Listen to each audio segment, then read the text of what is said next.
ನಮಸ್ಕಾರ ವೀಕ್ಷಕರೇ. Maharashtra local fight ನಲ್ಲಿ ಬಿಜೆಪಿ ಗೆದ್ದು ಬಿಗಿದ್ದು ಹಾಗೂ ಠಾಕ್ರೆ ಬ್ರದರ್ಸ್ಗೆ ಹೀನಾಯ ಸೋಲಾಗಿರೋದು ಸದ್ಯಕ್ಕೆ ಹಾಟ್ ಟಾಪಿಕ್. ಮುಂಬೈನಲ್ಲಿ ಠಾಕ್ರೆ ಫ್ಯಾಮಿಲಿಗೆ ಇದ್ದ ಒಂದೇ ಒಂದು ಸೋರ್ಸ್ ಆಫ್ ಇನ್ಕಮ್ ಕೂಡ ಹೋಯ್ತು. 25 ವರ್ಷಗಳ ಅಧಿಕಾರಕ್ಕೆ ಅಂತ್ಯ ಬಿತ್ತು ಅನ್ನೋ ವಿಚಾರಗಳ ಬಗ್ಗೆ ಮಾತ್ರ ಚರ್ಚೆ ಮಾಡ್ತಾ ಇದ್ದಾರೆ. ಆದ್ರೆ ಇನ್ನೊಂದು ದಿಕ್ಕಲ್ಲಿ ಮಹಾ ಲೋಕಲ್ ಚುನಾವಣೆ ಕೊಟ್ಟ ಹೊಡೆತ ಠಾಕ್ರೆ ಬ್ರದರ್ಸ್ಗೆ ಮಾತ್ರ ಅಲ್ಲ, ಬದಲಾಗಿ ಕಾಂಗ್ರೆಸ್ಗೆ ಅನ್ನೋ ವ್ಯಾಖ್ಯಾನ ಕೂಡ ಬರ್ತಾ ಇದೆ. ಅದಕ್ಕೆ ಕಾರಣ ಅವರಿಗೆ ಬಂದಿದ್ದ 10 ಸೀಟ್ ಅನ್ನೋದು ಮಾತ್ರ ಅಲ್ಲ, ಬದಲಾಗಿ ಮಾಲೆಗಾಂವ್ ಅಲ್ಲಿನ ರಿಸಲ್ಟ್ ಇಡೀ ದೇಶವನ್ನ ದಂಗುಬಡಿಸ್ತಾ ಇದ್ದು, ಪ್ರಮುಖವಾಗಿ ಕಾಂಗ್ರೆಸ್ನ ಕೇರ್ ಆಫ್ ಅಡ್ರೆಸ್ ಗಾಂಧಿ ಕುಟುಂಬಕ್ಕೆ ದೊಡ್ಡ ಶಾಕ್ ಕೊಟ್ಟಿದೆ. ಇದೇ ಮುಂದುವರೆದರೆ ಭವಿಷ್ಯದ ಎಲೆಕ್ಷನ್ ಕಷ್ಟ ಇದೆ ಅನ್ನೋ ಟಾಕ್ ಶುರುವಾಗಿದೆ. ಇನ್ನೊಂದೆಡೆ ಕೇರಳದ ಪ್ರತ್ಯೇಕ ಜಿಲ್ಲೆ ವಿಚಾರ ಕೂಡ ಇದಕ್ಕೆ ತಾಳೆ ಆಗ್ತಾ ಇದೆ. ಇದೆಲ್ಲವನ್ನ ಒನ್ ಬೈ ಒನ್ ವಿವರಿಸ್ತಾ ಹೋಗ್ತೀವಿ. ಈ ವಿಡಿಯೋವನ್ನ ತಪ್ಪದೆ ಕೊನೆ ತನಕ ನೋಡಿ. ಅದಕ್ಕೂ ಮುನ್ನ ಮೀಡಿಯಾ ಮಾನ್ಸ್ಟರ್ ಚಾನಲ್ ಅನ್ನ ತಪ್ಪದೆ ಸಬ್ಸ್ಕ್ರೈಬ್ ಮಾಡಿ. ಎಸ್, ಸ್ವತಂತ್ರ ಭಾರತದ ಪ್ರಪ್ರಥಮ ರಾಜಕೀಯ ಪಕ್ಷ, ಬ್ರಿಟಿಷ್ ಪ್ರಜೆಯಿಂದ ಸ್ಥಾಪಿಸಲ್ಪಟ್ಟ ಹಾಗೂ ಒಂದೇ ಕುಟುಂಬದ ಕಪಿಮುಷ್ಟಿಯಲ್ಲಿರೋ ಕಾಂಗ್ರೆಸ್ನ ಸಿದ್ಧಾಂತ ಜನರಿಗೆ ಈಗೀಗ ಅರ್ಥವಾಗ್ತಾ ಇದೆ. 70 ವರ್ಷಗಳಿಂದ ಇವರು ಮಾಡಿಕೊಂಡು ಬಂದಿದ್ದು ಹಿಂದೂ ದ್ವೇಷ, ಭಾರತ ವಿರೋಧಿ ಕೆಲಸ, ಪಾಕ್ ಪ್ರೇಮ, ಅದೆಲ್ಲದಕ್ಕಿಂತ ಹೆಚ್ಚಾಗಿ ಮುಸ್ಲಿಂ ತುಷ್ಟೀಕರಣ ಅನ್ನೋ ಮಾತನ್ನ ಜನರು ಹೇಳ್ತಾ ಬಂದಿದ್ದಾರೆ. ಜನರಿಗೆ ಇದರ ಬಗ್ಗೆ ಗೊತ್ತಾಗ್ಲಿ ಬಿಡಲಿ, ಯಾರು ಏನೇ ಹೇಳಲಿ ಹೇಳದೇ ಇರಲಿ, ಇದೇ ಸೂತ್ರವನ್ನ ನಾವೂ ಬಳಸೋದು ಅನ್ನೋದಕ್ಕೆ ಗಾಂಧಿ ಫ್ಯಾಮಿಲಿ ನೇತೃತ್ವದ ಕಾಂಗ್ರೆಸ್ ಫಿಕ್ಸ್ ಆಗಿದೆ. ಹಿಂದೂಗಳ ಪರ ನಿಂತ್ರೆ ಬಿಜೆಪಿ ಮಾತ್ರ ಕಾಂಪಿಟೇಟರ್ ಆಗುತ್ತೆ. ಅದೇ ಓಲೈಕೆ ಮಾಡಿದ್ರೆ 10 ಪಕ್ಷಗಳ ಕಾಂಪಿಟೇಷನ್ ಎದುರಿಸಬೇಕು ಅನ್ನೋದು ವಾಸ್ತವ ಆಗಿದ್ರು, ಹಿಂದೂಗಳ ಬುದ್ಧಿ ಮಂದ ಆಗಿರೋದ್ರಿಂದ ಎಲ್ಲರೂ ಓಲೈಕೆ ಹಿಂದೆ ಬಿದ್ದಿದ್ದಾರೆ. ಆದ್ರೆ ಇದೇ ಓಲೈಕೆ ಎಲ್ಲಾ ಪಕ್ಷಗಳಿಗೂ, ಪ್ರಮುಖವಾಗಿ ಕಾಂಗ್ರೆಸ್ಗೆ ಬ್ಯಾಕ್ ಫೈರ್ ಮಾಡ್ತಾ ಇರೋದು ಈಗ ಕ್ಲಿಯರ್ ಆಗಿದೆ. ಮಹಾರಾಷ್ಟ್ರ ಲೋಕಲ್ ಫೈಟ್ ನಲ್ಲಿ ಬಿಜೆಪಿ ಗೆದ್ದಿದ್ದು ಒಂದು ಲೆಕ್ಕ ಆದ್ರೆ, ಈ ಮಾಲೆಗಾಂವ್ ಕ್ಷೇತ್ರದ ಇನ್ನೊಂದು ಲೆಕ್ಕ ಅನ್ನೋ ಚಿತ್ರಣ ಸಿಕ್ಕಿದೆ.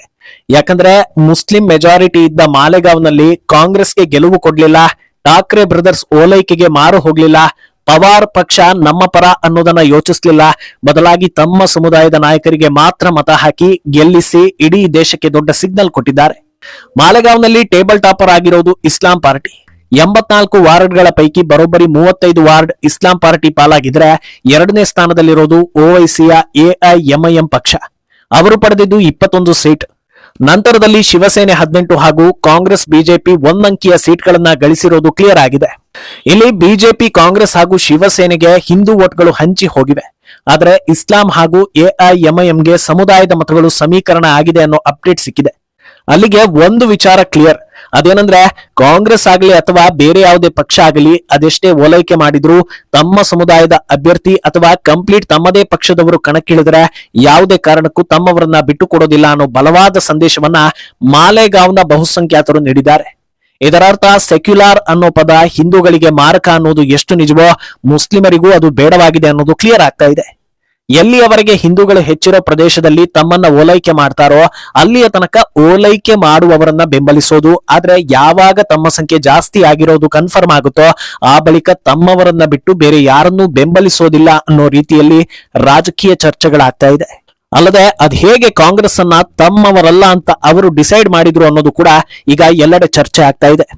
ಇನ್ನು ಈಗ ಸೆಕ್ಯುಲಾರ್ ಅಂತ ಹೇಳೋ ಹಿಂದೂ ವಿರೋಧಿ ಪಕ್ಷಗಳಿಗೆ ಬೀಳೋ ಹೊಡೆತಕ್ಕಿಂತ ಕಾಂಗ್ರೆಸ್ಗೆ ಇದರ ಪರಿಣಾಮ ಹೇಗಿರುತ್ತೆ ಅನ್ನೋದನ್ನ ನೋಡ್ತಾ ಹೋದ್ರೆ ಮತ್ತೆ ಏಳಲಾಗದಂತ ಹೊಡೆತ ಕೊಡೋ ಸಾಧ್ಯತೆ ಇದೆ ಅಂತಲೂ ಕೂಡ ಚರ್ಚೆ ಆಗ್ತಾ ಇದೆ. ಯಾಕಂದ್ರೆ ಕಾಂಗ್ರೆಸ್ ನಡೆಗಳು ಹಿಂದೂ ವಿರೋಧಿ ಆಗಿರುತ್ತವೆ. ಕಾಂಗ್ರೆಸ್ ಹಿಂದೂ ವಿರೋಧಿ ಪಕ್ಷ ಅನ್ನೋ ಆರೋಪದ ಬಗ್ಗೆ ಯಾವತ್ತೂ ಅವರು ತಲೆಕೆಡಿಸಿಕೊಂಡವರಲ್ಲ. ಆದ್ರೆ ಮುಸ್ಲಿಮರು ಕಾಂಗ್ರೆಸ್ನಿಂದ ದೂರ ಆಗ್ತಾ ಇದ್ದಾರೆ ಅನ್ನೋದು ಕೇವಲ ಭಾರತದಲ್ಲಿ ಬೀಳೋ ಹೊಡೆತ ಅಲ್ಲ, ಬದಲಾಗಿ ಇಂಟರ್ ನ್ಯಾಷನಲ್ ಲೆವೆಲ್ ನಲ್ಲಿ ಕಾಂಗ್ರೆಸ್ಗೆ ಹಿನ್ನಡೆ ಅಂತ ಬಿಂಬಿತವಾಗ್ತಾ ಇದೆ. 2024ರ ಎಲೆಕ್ಷನ್ ನಲ್ಲಿ ಗೆದ್ದು ಸರ್ಕಾರ ರಚಿಸಿದ್ದು ಎನ್ಡಿಎ ಆದ್ರೂ ರಿಸಲ್ಟ್ ಅನ್ನ ಕಾಂಗ್ರೆಸ್ ಕೂಡ ಸೆಲೆಬ್ರೇಟ್ ಮಾಡಿತ್ತು. ಅದಕ್ಕೆ ಕಾರಣ 50ರ ಆಸುಪಾಸಲ್ಲಿದ್ದ ಕಾಂಗ್ರೆಸ್ ಏಕಾಏಕಿ 99ಕ್ಕೆ ಹೋಗಿದ್ದು. ಹೇಗೆ ಹೋಯ್ತು ಅಂತ ನೋಡಿದ್ರೆ ಇದೇ ಸಮುದಾಯದ 100% ಬೆಂಬಲ. ಆದ್ರೆ ಈಗ ನೋಡಿದ್ರೆ ಅವರೆಲ್ಲ ಆಲ್ಟರ್ನೇಟ್ ಪಕ್ಷವನ್ನ ನೋಡಿಕೊಳ್ತಾ ಇದ್ದಾರೆ ಅಂದ್ರೆ ಅದಕ್ಕೂ ಬಲವಾದ ಕಾರಣ ಇರಲೇಬೇಕು ಅನ್ನೋದು ವಾಸ್ತವ. ಈ ಕಾರಣ ಏನು ಅಂತ ನೋಡ್ತಾ ಹೋದ್ರೆ ರಾಹುಲ್ ನೇತೃತ್ವದ ಕಾಂಗ್ರೆಸ್ ಗೆಲ್ಲೋದಿಲ್ಲ ಅನ್ನೋದು ಮನವರಿಕೆಯಾಗಿದೆ ಅನ್ನೋ ಚರ್ಚೆ ಆಗ್ತಾ ಇದೆ. 2024ರ ನಂತರ ನಡೆದ ಒಂದೇ ಒಂದು ಎಲೆಕ್ಷನ್ ನಲ್ಲಿ ಕಾಂಗ್ರೆಸ್ ಗೆಲ್ತಾ ಇಲ್ಲ. ಓಲೈಕೆ ಮಾಡ್ತಾರೆ, ಬಚಾವ್ ಮಾಡ್ತಾರೆ, ಬಾಂಗ್ಲಾ ವಲಸಿಗರಿಗೂ ಕೂಡ ಸಪೋರ್ಟ್ ಕೊಡ್ತಾರೆ, ತಮಗೆ ಖುಷಿ ಆಗೋದಕ್ಕೆ ಯಾವ ಮಟ್ಟಕ್ಕೆ ಬೇಕಾದ್ರೂ ಹೋಗ್ತಾರೆ, ಸರಿ. ಆದ್ರೆ ಗೆಲ್ಲೋದಿಲ್ಲ ಅಂದಮೇಲೆ ನಾವು ಸಪೋರ್ಟ್ ಮಾಡಿ ಏನು ಪ್ರಯೋಜನ? ಒಂದೊಂದೇ ರಾಜ್ಯದಲ್ಲಿ ಅಧಿಕಾರಕ್ಕೆ ಬರ್ತಾ ಇರೋ ಬಿಜೆಪಿ ಓಲೈಕೆ ಮಾಡೋದಿಲ್ಲ, ಹೇಗೂ ಅವರೇ ಗೆಲ್ತಾರೆ ಅಂದಾಗ ನಾವು ಯಾರ ಮೇಲೆ ಭರವಸೆ ಇಡೋದು? ಕೊನೆ ಪಕ್ಷ ನಮ್ಮವರಿಗಾದ್ರೂ ಬೆಂಬಲ ಕೊಟ್ರೆ ನಂಬಿಕೆ ಇರಿಸಬಹುದು ಅನ್ನೋ ಲೆಕ್ಕಾಚಾರಕ್ಕೆ ಅವರೆಲ್ಲ ಬಂದಿದ್ದಾರೆ ಅಂತ ಚರ್ಚೆ ನಡೆಸುವ ಹಾಗಾಗಿದೆ. ಅಂದಹಾಗೆ ಇತ್ತೀಚೆಗೆ ಎಲ್ಲಾ ಮಿತ್ರ ಪಕ್ಷಗಳು ಕಾಂಗ್ರೆಸ್ನಿಂದ ದೂರ ಆಗ್ತಾ ಇವೆ ಅನ್ನೋ ಟಾಪಿಕ್ ಕೂಡ ಚರ್ಚೆಯಲ್ಲಿತ್ತು. ಅದಕ್ಕೂ ಇದೇ ಕಾರಣ ಅಂತ ಹೇಳಲಾಗ್ತಾ ಇದೆ. ಜಮ್ಮು ಕಾಶ್ಮೀರದಲ್ಲಿ ತಮ್ಮದೇ ಸಮುದಾಯದ ಒಮರ್ ಅಬ್ದುಲ್ಲಾಗೆ ಬೆಂಬಲ ಕೊಟ್ರು. ಕಾಂಗ್ರೆಸ್ಗೆ ಅಲ್ಲಿ ಕವಡೆ ಕಾಸಿನ ಕಿಮ್ಮತ್ತಿಲ್ಲ ಅನ್ನೋದು ಗೊತ್ತಾಯ್ತು. ನಮ್ಮವರೆಲ್ಲ ನಮ್ಮ ಜೊತೆಗೆ ಇರುವಾಗ ಕಾಂಗ್ರೆಸ್ ಯಾಕೆ ಬೇಕು ಅನ್ನೋ ನಿರ್ಧಾರಕ್ಕೆ ಒಮರ್ ಅಬ್ದುಲ್ಲಾ ಬಂದ್ರು. ಇನ್ನು ಅತ್ತ ಪಶ್ಚಿಮ ಬಂಗಾಳದ ಕಡೆ ನೋಡಿದ್ರೆ ಅಲ್ಲೂ ಕೂಡ ಕಾಂಗ್ರೆಸ್ಗಿಂತ ಹೆಚ್ಚಾಗಿ ಮಮತಾ ಮೇಲೆ ಮುಸ್ಲಿಮರು ನಂಬಿಕೆಯನ್ನ ಇರಿಸಿದ್ದಾರೆ.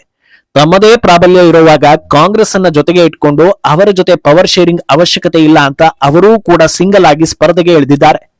ಸಮಾಜವಾದಿ ಪಕ್ಷ, ಆಮ್ ಆದ್ಮಿ ಹಾಗೆ ಈಗ ಜಾರ್ಖಂಡ್ ನಲ್ಲಿ ಹೇಮಂತ್ ಸೊರೇನ್ ಕೂಡ ಕಾಂಗ್ರೆಸ್ ಜೊತೆ ಮೈತ್ರಿಯಿಂದ ಹೊರಬರೋದಕ್ಕೆ ಯೋಚಿಸ್ತಾ ಇದ್ದಾರೆ ಅನ್ನೋದು ಎಲ್ಲರ ಕಣ್ಣಿಗೆ ಕಾಣಿಸ್ತಾ ಇರೋದು.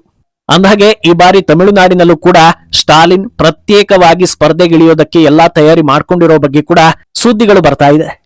ಇದೇ ಕಾರಣಕ್ಕೆ ಈಗ ಕಾಂಗ್ರೆಸ್ ಹೊಸ ದಾರಿಯನ್ನ ಹುಡುಕಿಕೊಳ್ತಾ ಇರೋದು ಕಾಣಿಸ್ತಾ ಇದೆ. ಆ ದಾರಿ ಯಾವುದು ಅಂದ್ರೆ ಅದು ಹಿಂದೂಗಳ ವಿಭಜನೆ. ಅದು ಈಗಿಂದ ಅಲ್ಲ, ಹಲವು ದಶಕಗಳಿಂದಲೇ ಅಸ್ತಿತ್ವದಲ್ಲಿದೆ ಅನ್ನೋದನ್ನ ಎಲ್ಲರೂ ನೋಡ್ತಾ ಬಂದಿದ್ದಾರೆ. ರಾಹುಲ್ ಹಲವು ಸಲ SC ST OBC ಪ್ರತ್ಯೇಕಿಸೋ ಯತ್ನ ಮಾಡ್ತಾ ಬಂದಿದ್ದಾರೆ. ಆದ್ರೆ ಇದು ಈಗ ಇನ್ನೊಂದು ಹಂತ ಮುಂದಕ್ಕೆ ಹೋಗಿರೋದಕ್ಕೆ ಮಧ್ಯಪ್ರದೇಶ ಸಾಕ್ಷಿ ಆಗ್ತಾ ಇದೆ. ಅಲ್ಲಿ ವಿಪಕ್ಷದಲ್ಲಿರೋ ಕಾಂಗ್ರೆಸ್ ಹೊಸ ಅಸ್ತ್ರ ಪ್ರಯೋಗ ಮಾಡ್ತಾ ಇದ್ದು ಆದಿವಾಸಿ ಸಮುದಾಯದವರು ಹಿಂದೂಗಳಲ್ಲ ಅನ್ನೋ ಹೇಳಿಕೆಯನ್ನ ನೀಡ್ತಾ ಇದೆ. ಹೆಮ್ಮೆಯಿಂದ ಹೇಳ್ತೀವಿ ನಾವು ಟ್ರೈಬ್ಸ್, ಆದ್ರೆ ನಾವು ಹಿಂದೂಗಳಲ್ಲ ಅನ್ನೋ ಸ್ಲೋಗನ್ ಮೂಲಕ ವಿಭಜನೆ ಮಾಡ್ತಾ ಇರೋ ಬಗ್ಗೆ ಕಳೆದ 2 ದಿನಗಳಿಂದ ಸುದ್ದಿಗಳು ಬರ್ತಾ ಇದ್ವು. ಆದ್ರಿಂದ ಹಿಂದೂ ವಿಭಜನೆಯೊಂದೇ ಕಾಂಗ್ರೆಸ್ ಪಾಲಿಗೆ ಉಳಿದಿರೋ ದಾರಿ ಅನ್ನೋದು ಕೂಡ ಚರ್ಚೆ ಆಗ್ತಾ ಇದೆ. ಒಂದು ಕಡೆ ಕಾಂಗ್ರೆಸ್ ಪರಿಸ್ಥಿತಿ ಹೀಗಾದ್ರೆ ಇನ್ನೊಂದು ಕಡೆ ಮಾಲೇಗಾಂವ್ ಫಲಿತಾಂಶ ಡೆಮೋಗ್ರಫಿ ವಿಚಾರವನ್ನ ಕೂಡ ನೆನಪಿಸ್ತಾ ಇದೆ. ಇದಕ್ಕೆ ಪುಷ್ಟಿ ಕೊಡ್ತಾ ಇರೋದು ಕೇರಳದಲ್ಲಿ ಹೊಸ ಜಿಲ್ಲೆಗೆ ಬಂದಿರೋ ಬೇಡಿಕೆ. ಕೇರಳದ ಎರ್ನಾಕುಲಂ ಜಿಲ್ಲೆಯನ್ನ ವಿಭಜನೆ ಮಾಡಿ ಹೊಸ ಜಿಲ್ಲೆ ಮಾಡಬೇಕು ಅಂತ ಸಂಘಟನೆಯೊಂದು ಬೇಡಿಕೆ ಇಟ್ಟಿದೆ. ಅದು ಯಾವ ಸಂಘಟನೆ ಅಂತ ಕೇಳಿದ್ರೆ ಕೇರಳ ಮುಸ್ಲಿಂ ಜಮಾತ್. ಪ್ರತ್ಯೇಕ ಜಿಲ್ಲೆ ಮಾಡಿ ಅದಕ್ಕೆ 30 ಪುಳಾವನ್ನ ಹೆಡ್ ಕ್ವಾರ್ಟರ್ಸ್ ಮಾಡಬೇಕು ಅನ್ನೋ ಬೇಡಿಕೆ ಇಟ್ಟಿದ್ದಾರೆ. ಕೇರಳ ಸರ್ಕಾರಕ್ಕೆ ಈಗಾಗಲೇ ಮನವಿ ಸಲ್ಲಿಕೆ ಆಗಿದೆ ಅನ್ನೋ ಸುದ್ದಿ ಕೂಡ ಬರ್ತಾ ಇದೆ. ಇದರ ಬೆನ್ನಲ್ಲೇ ಮಲಪ್ಪುರಂನಲ್ಲೂ ಕೂಡ ವಿಭಜನೆ ಟಾಕ್ಸ್ ಇವೆ ಅನ್ನೋದು ಕೇಳಿ ಬರ್ತಾ ಇದೆ. ಯಾಕೆ ಇದು ಆತಂಕಕಾರಿ ಬೆಳವಣಿಗೆ ಅನ್ನೋದನ್ನ ನೋಡ್ತಾ ಹೋಗೋದಾದ್ರೆ ಬಂಗಾಳ ಹಾಗೂ ಅಸ್ಸಾಂನಲ್ಲಿ ನಡೆದ ಇದೇ ರೀತಿಯ ಘಟನೆಗಳು ನೆನಪಾಗುತ್ತೆ. ಬಂಗಾಳ ಹಾಗೂ ಬಾಂಗ್ಲಾದೇಶದ ಗಡಿ ಜಿಲ್ಲೆಗಳಲ್ಲಿ ಡೆಮೋಗ್ರಫಿ ಬದಲಾಗಿದ್ದು ಅವರೆಲ್ಲರೂ ಪ್ರತ್ಯೇಕ ದೇಶಕ್ಕೆ ಬೇಡಿಕೆ ಇಟ್ಟಿದ್ದಾರೆ ಅನ್ನೋ ಸುದ್ದಿ ಬಂದಿತ್ತು. ಅಲ್ಲದೆ ಅಸ್ಸಾಂನಲ್ಲಿ ಡೆಮೋಗ್ರಫಿ ಬದಲಾಗಿರೋ ಪ್ರದೇಶಗಳಲ್ಲಿ ಹಿಂದೂಗಳನ್ನ ಓಡಿಸೋ ಕೆಲಸ ಹಾಗೂ ಹಿಂದೂಗಳ ಮೇಲೆ ದೌರ್ಜನ್ಯ ಆಗ್ತಾ ಇದೆ ಅನ್ನೋದನ್ನ ಸಿಎಂ ಹಿಮಂತ್ ಬಿಸ್ವಾ ಸರ್ಮಾ ಹಲವು ಸಲ ಹೇಳಿದ್ರು. ಒಟ್ನಲ್ಲಿ ವಿಪರೀತ ಓಲೈಕೆ ಡೆಮೋಗ್ರಫಿ ಬದಲಾವಣೆಗೂ ದಾರಿ ಮಾಡಿಕೊಡುತ್ತೆ. ಒಂದು ಸಲ ಡೆಮೋಗ್ರಫಿ ಬದಲಾವಣೆ ಆದ್ರೆ ಅವರು ತಮ್ಮವರನ್ನ ಬಿಟ್ಟು ಬೇರೆ ಯಾರನ್ನೂ ಬೆಂಬಲಿಸೋದಿಲ್ಲ ಅನ್ನೋದಕ್ಕೆ ಸದ್ಯ ಮಾಲೇಗಾಂವ್ನ ಕಾಂಗ್ರೆಸ್ ಸಾಕ್ಷಿ. ಆದ್ರಿಂದ ಇನ್ನು ಮುಂದೆ ಹಿಂದೂಗಳ ವಿಭಜನೆ ಬಗ್ಗೆ ಎಲ್ಲರೂ ಆತಂಕ ಪಡುವಂತಾಗಿದೆ. ಮುಂದೇನಾಗುತ್ತೆ ಅನ್ನೋದನ್ನ ಕಾದು ನೋಡ್ಬೇಕು. ಈ ಬಗ್ಗೆ ನಿಮ್ಮ ಅಭಿಪ್ರಾಯವನ್ನ ತಪ್ಪದೆ ಕಮೆಂಟ್ ಮೂಲಕ ತಿಳಿಸಿ.